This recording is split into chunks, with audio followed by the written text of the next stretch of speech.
Citizens, it's that time. You are officially in the Alert Zone. Welcome to the Alert Zone TV. I'm the Wizard Uncle James. I would love for you to become an active citizen. You guys and girls already know how to do that. If you're 18 years of age or older and live in America, practice your Second Amendment rights. It is not illegal under the Constitution. If you live in a country where you can be legally armed, arm yourself with a firearm. If not, there's something you can use to defend yourself, because you know what? Sometimes people say a stick might be a joke. A stick has saved a lot of people's life, especially back in the days. If you grew up in America back when mop sticks used to be thick, you know what I'm saying? If you're a hood person, you know exactly what I'm talking about. A lot of y'all in the times didn't have to pick up a stick and bust a dog in the head. Somebody got out of line and you had to open their head up. So shout out to everybody around the world. So I got my SD9 VE chambered in 9mm, clear for YouTube. You guys know I love this particular firearm. I've got over 2,000 rounds through it, and I've never had a jam. I mean, that is a fact. That being said, let's get to this topic that I wanted to discuss.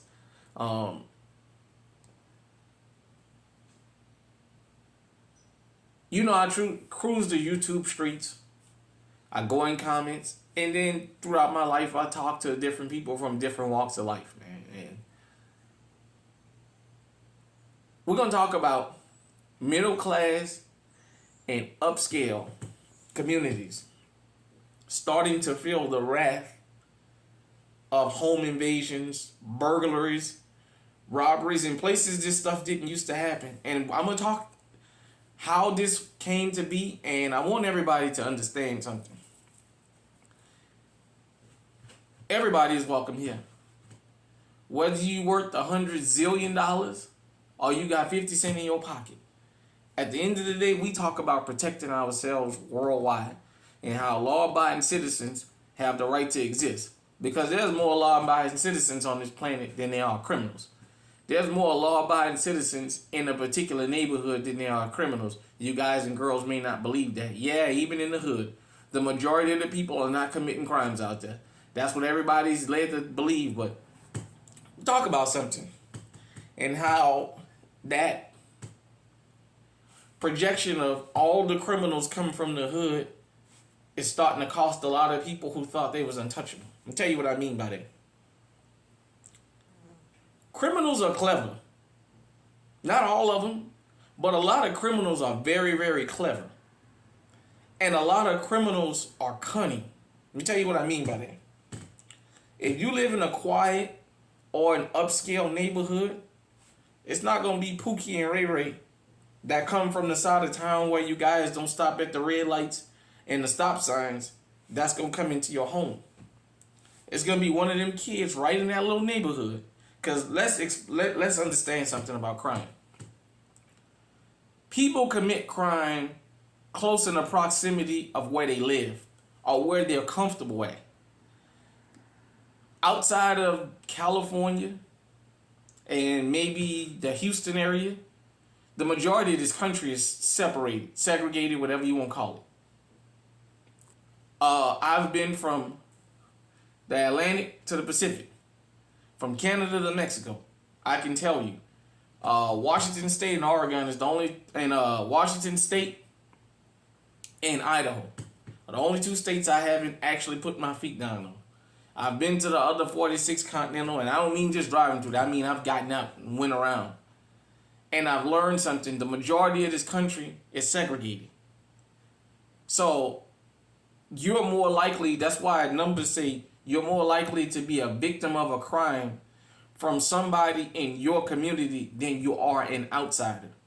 You're more likely to be targeted by somebody in your community than an outsider. You got guys and girls that grew up in upscale and mid-scale, middle-class neighborhoods. They're not going to come to the hood and find a house to break into, because 9 times out of 10, they stand out like a sore thumb. And that doesn't even matter the color per se. I give you an example. The Fresh Prince of Bel-Air. Carlton Banks it's very hard to come through the hood because he's gonna look out of place. Even if he dresses like he comes from the hood, his head is gonna be constantly like that. He's gonna constantly have his head and his eyes roaming. And people from the hood understand that's somebody that's not familiar with this area. But because the projection is there's a particular group of people that's the criminals in the criminal class, it gives people in these upscale and middle class neighborhoods the cover they need to go around committing crimes. And for the last, especially since the George Floyd uprisings, I've been just reading in the comment sections where you guys think I got the 13% shirt printed up for. I didn't know that was one of the words they used to describe us, but across the country, I noticed we got blamed. Hold on. Sorry about that, everybody. By the way, before I go any further, I got my little knife with me, my little pocket knife, my cutlery. You know, if I can't shoot, I can poke or slice. But back to what I was saying. Most people commit crimes in the proximity of where they're from because you run the risk of going into unfamiliar territory where you're out of place. Law enforcement, this is how they profile people. Law enforcement knows if you belong in this area or not. Excuse me, or if you're out of place. So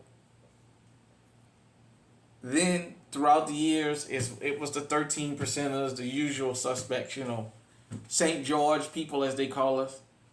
And then people finally started getting caught. The cameras started catching the guys and girls in the acts, and they started getting caught. But when these people were getting caught in these middle and these upscale neighborhoods, they started discovering these are kids or these are guys and girls that live somewhere around here. These are not people who came from the other side of town to commit this. Because, as I said, when you go into certain sections of town that you're not normally from, you stand out like a sore thumb, and law enforcement will stop you. So the chances of you coming from the hood and going to an upscale neighborhood and getting in and out of there without getting caught it's about a 60-40 chance. It's about a 60% chance you're going to get caught. Just because you're just out of place. Another thing with these home burglaries and things like that, most hood guys and girls don't understand the actual value of what they're stealing. They can have a $500,000 ring that they can go pawn in a pawn shop and give them $1,000 for it, and that's a lick to them. And then the pawn shop will laugh and say, I just gave him or her $1,000 for a $500,000 ring.